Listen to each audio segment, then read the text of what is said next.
Hello, welcome to Pergola Nurseries in Virginia.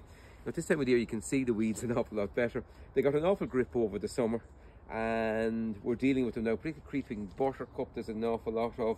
We're seeing an awful lot of dandelion. There's a selection of everything.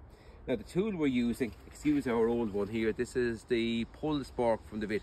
It's an excellent tool, sharp Swedish boron steel. This one's in the nursery about 15 years, but there's some spanking new ones in the web shop now, really useful. So we have a lot of creeping buttercup here underneath, an oldish rhododendron, but he still produces a nice bit of colour every year. Daphne here getting choked with all sorts as well.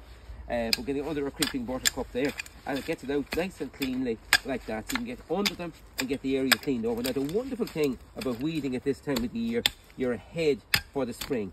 If you don't get ahead now, the weeds will get ahead of you in the spring and they will beat you up and you will have lost the battle.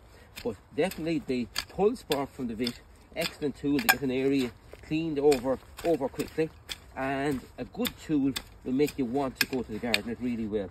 But creeping buttercup has got an awful grip here, lots of other dandelions, willow herb, but the pull SPORK is an excellent tool for the job. Sharp Swedish boron steel, you don't need to sharpen it, it will stay sharp, and it's a good ash handle as well, so a gorgeous tool to use. Goodbye for now, enjoy your garden.